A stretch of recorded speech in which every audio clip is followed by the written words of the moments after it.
Il y a une erreur que la plupart des gens font en achetant un cuiseur vapeur. Ils choisissent un modèle trop limité, ou au contraire, trop complexe pour leur usage. Résultat, soit ils ne l'utilisent jamais, soit ils regrettent leur achat. Dans cette vidéo, on va voir les 12 meilleurs cuiseurs vapeur à acheter en 2026, avec une analyse claire. Avantages, limites, et surtout à qui chaque modèle est vraiment destiné. On commence avec un modèle un peu à part. Le Systema est un cuiseur vapeur pour micro-ondes. Oui, ça peut sembler pratique, et ça l'est dans certains cas. C'est rapide, simple et très accessible. Mais soyons honnêtes, on est loin d'un vrai cuiseur vapeur. La capacité est limitée, la cuisson est moins homogène, et surtout, vous perdez toute possibilité de cuisiner plusieurs aliments en même temps. C'est une solution d'appoint, pas un appareil principal. Juste au-dessus, on retrouve le Jata C-Vite 200. Là, on est sur un vrai cuiseur vapeur électrique, mais très compact. Il fait le travail, minuterie, arrêt automatique, utilisation simple. Le problème, c'est sa capacité de 3,5 litres.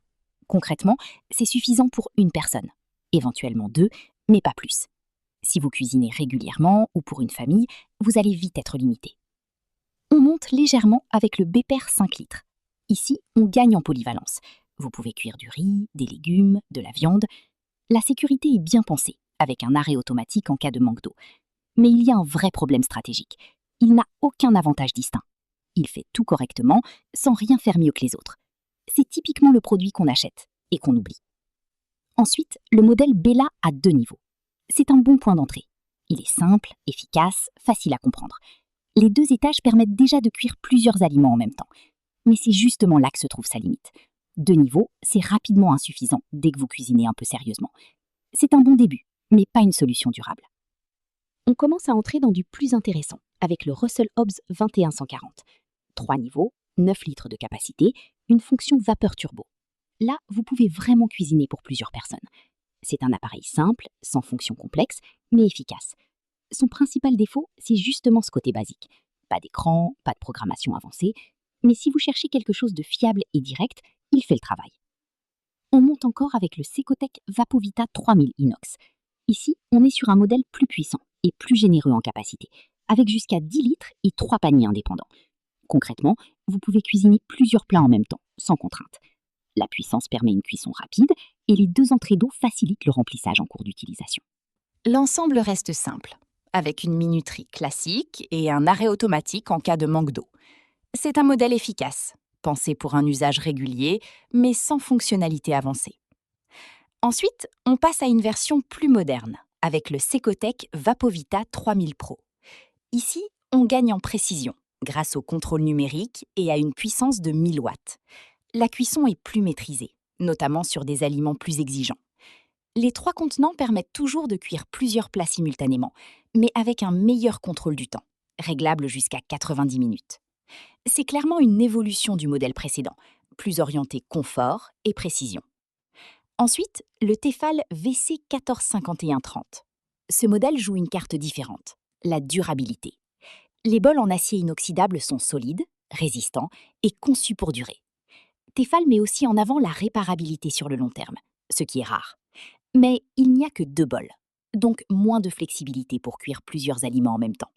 C'est un choix stratégique pour le long terme, mais pas le plus pratique au quotidien. On change complètement d'approche avec le Tower T80836. Ici, pas d'électronique. C'est un cuiseur vapeur à utiliser sur une plaque de cuisson. L'avantage, c'est la durabilité. Moins de composants, donc moins de risques de panne. Il est compatible avec toutes les sources de chaleur, y compris l'induction. Mais en échange, vous perdez le confort d'un appareil automatique. C'est un choix réfléchi, mais pas pour tout le monde.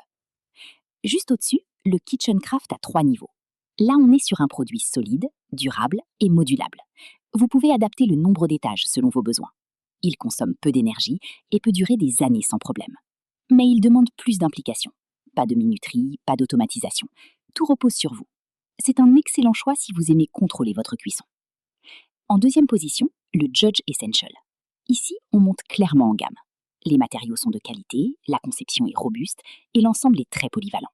Vous pouvez l'utiliser comme cuiseur vapeur, mais aussi comme ustensile de cuisson classique. C'est un produit fiable, durable et performant. Mais il est plus exigeant à utiliser. Ce n'est pas le modèle le plus simple pour débuter. Et enfin, en première position, le Russell Hobbs Cook at Home version digitale. Ce n'est pas forcément le plus puissant, ni le plus avancé du marché, mais c'est le plus équilibré. Bonne capacité, fonctionnalité utile, simplicité d'utilisation. Il fait tout correctement, sans défaut majeur. C'est le choix le plus logique pour la majorité des utilisateurs. Si vous devez retenir une chose, c'est simple. Ne choisissez pas le cuiseur vapeur le plus populaire, choisissez celui qui correspond à votre usage réel. Parce qu'un mauvais choix ici, vous allez le subir à chaque utilisation.